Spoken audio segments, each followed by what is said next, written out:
want. Okay, and just start clicking. That's what starts it. And you go around the eye. Don't go around completely. I mean, don't go around the outside. You want to go around just inside. Leave a little bit of breathing room on the edge of your eye, and you should be fine. Another thing that you might want to pay attention to is that you don't want to cut this out unless you have it set to feather, to some degree of feather. I use three pixels. It works pretty good for me. I could do 2 to make it a little more tighter, but just 3 has always worked for me. So that's what I use.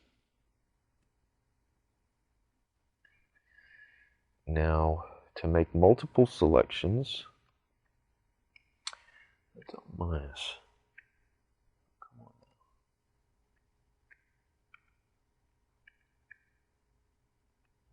now.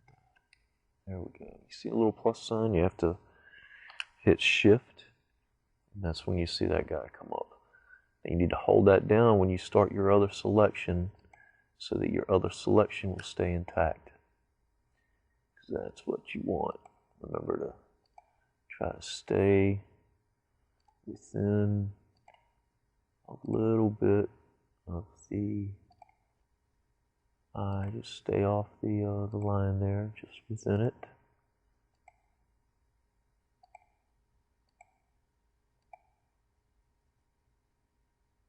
Okay. And bam, we have 2 selections. Now, some people handle this next part differently than I do. This is really the only way that I've found that it works for me, and it doesn't harm your main image. You can still keep your main image intact and just mess with the opacity to kind of get the effect you want. But first of all, we're going to copy these 2 guys. We just did that. We're going to create another layer and make sure that layer is selected. Edit, paste, and let's see if they're there. They are there. They look like a little blobby mess, don't they? But that's okay. Ooh, there we go. Scary. Huh. Okay. Let's see what we're going to do. Select these guys. These guys should have a little band around them. Let's see it. I'm going to go to filter. No, we're going to go to image adjustments. Let's start off with the hue and saturation. And you want to hit colorize. It really doesn't have much effect per se at the moment. And every person is different, depending on the lighting, color of their eyes. All that stuff is kind of different. But you see here, as I'm moving the slider, different colors will come to light. So, you can choose any one of them colors.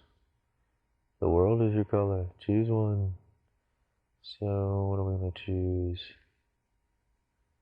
How about just traditional blue? That looks kind of hot there, don't it? Let's go to blue. I don't want to make it too weird. Just make them kind of stand out a bit. And then you can mess with your saturation. Then again, just keep it simple. That's weird. I'm not sure we want to do that, but we might leave just a little bit there. Hit OK, and go back up to your image adjustments, and then go to brightness and contrast. Now, I don't know if you want to mess with your brightness, but you might want to mess with your contrast just a little bit. It just kind of brings them out a little bit more. Yeah. Maybe we'll work with that. Okay. And then that's done. There's my little lines. Okay, so now to see the effect of that, on, off, on, off. So that's pretty significant. So why don't we try to zoom out. Let's go to actual pixels. See, that's a little weird.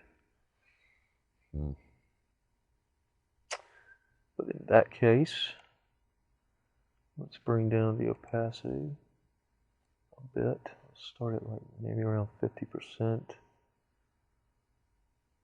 Get up a little more. Let's see what 75 looks like.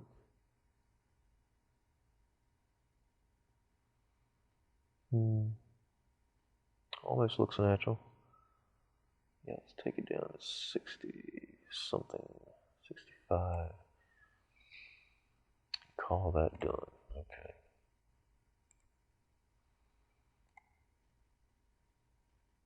Okay. Matches the door. Isn't that nice? Okay.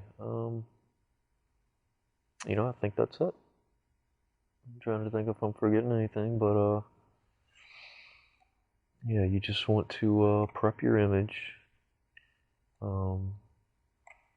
as much as possible, as much as what you want to do before you bring it into Painter. So with that, that is the first lesson. Congratulations. Okay, bye.